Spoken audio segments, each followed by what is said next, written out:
Hello everyone, and welcome to this second video in this series of videos where I'm talking about the process that led me to have my first out-of-body experience. The first video was more about dreams and how you should get yourself a dream diary in order to improve your focus and your memory. And in this video, I'm going to talk about spiritual longing. I just want to point out the candle here. I've lit a candle in order to symbolise the circle that we're in. This particular candle holder is rather nice. My daughter bought it for me. It's nice, it's got nice little butterflies in it. I think that's rather sweet. I love butterflies because they represent transformation, and that's what happens when you have out-of-body experiences or astral projection. It transforms you totally, it changes your worldview. Anyway, in this video, the second one, I'm going to talk about spiritual longing, and I really believe this was the catalyst that led me to have my first out-of-body experience. Obviously, it was a combination of various things, but I really think this was the magnet. This was the thing that drew me closer to the divine. It's what took me inside.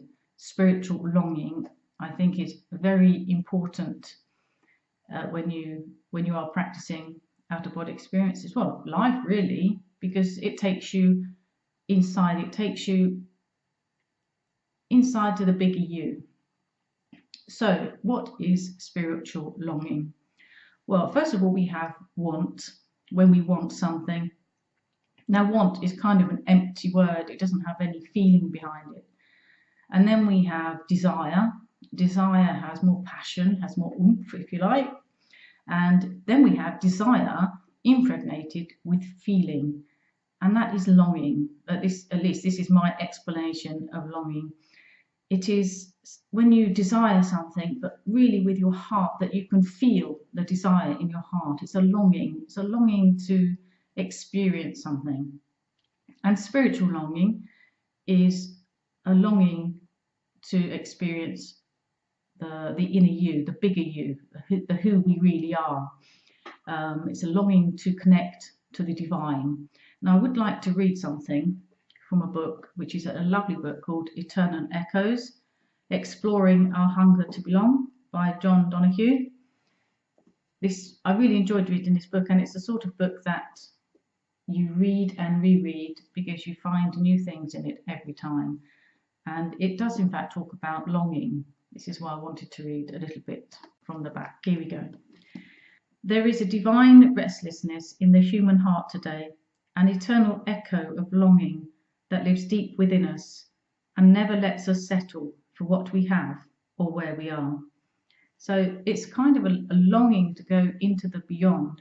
And I find this spiritual longing really is like a magnet, and it pulls you or pushes you, or however you want to say it, inside to this divine, to have this divine connection.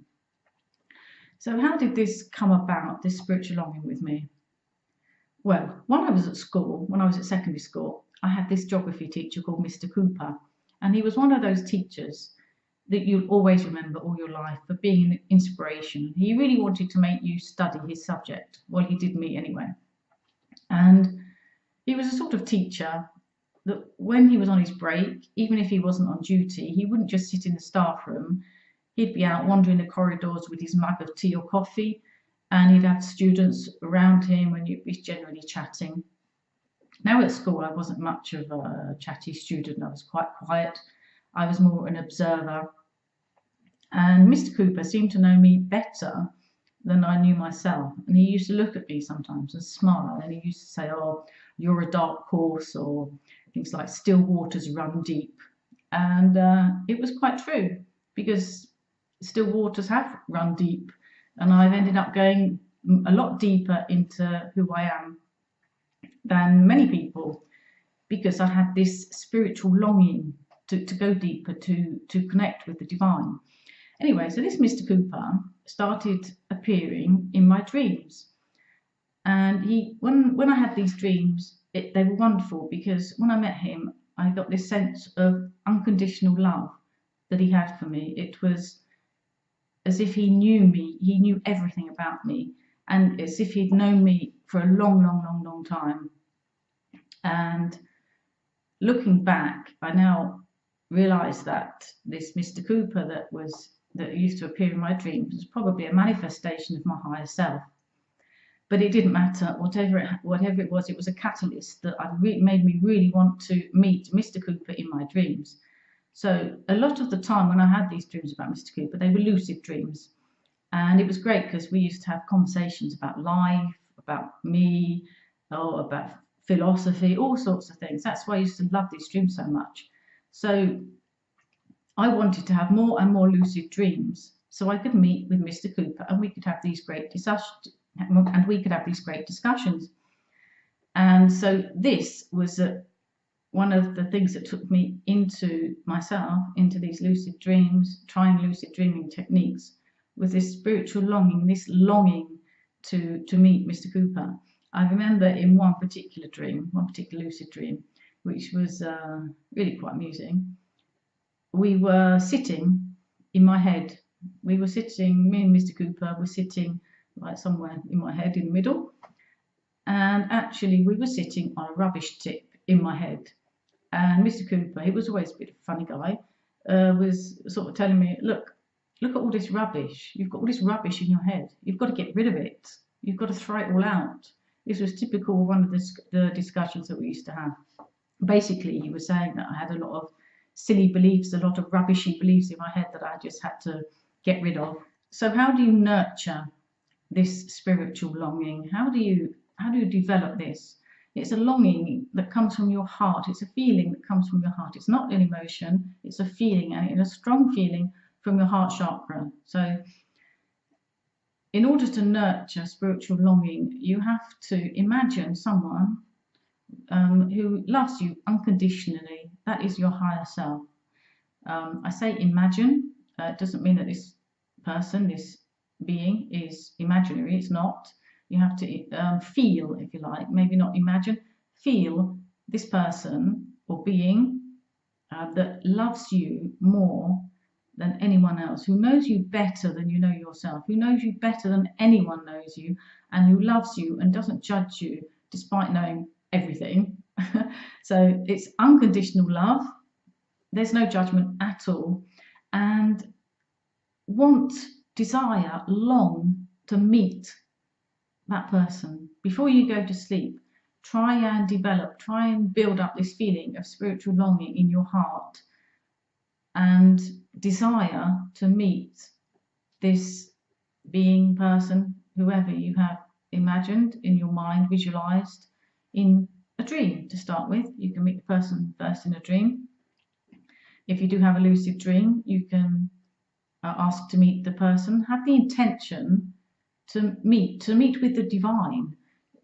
Doesn't have to even be a person. It could be a feeling. Just build up the feeling in your heart, that spiritual longing.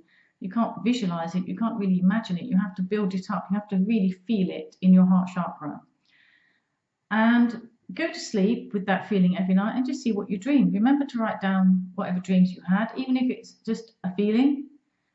Some dreams are really difficult to explain. They're really difficult to write down even. So draw a picture or, I don't know, name a feeling that it gave you. For example, the other night, I went to sleep listening to a CD. It's a CD called The Lost Chord. It's a bit alternative, but I like it. It really gets me into the zone, so to speak. And while I was listening to this CD, I fell asleep and I had a vision. Suddenly I woke up for a split second and I remembered this vision, and it was really difficult to explain this vision. I was visualizing my heart chakra, and it was like an open funnel, but I could never explain the feeling that it gave me. So I just drew this white funnel, how I visualized it. And whenever I see that white funnel, it reminds me of the feeling that I had in my heart chakra. And it was like a breath, actually. It was like a breathing in from my heart chakra. So you can draw pictures in your dream diary as well. It's something that makes you remember the feeling that the dream gave you. So now, every night before you go to sleep, try to develop this feeling in your heart, this spiritual longing.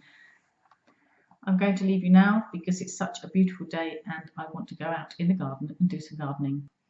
Okay, so thanks for being with me today and I'll see you next time. Bye.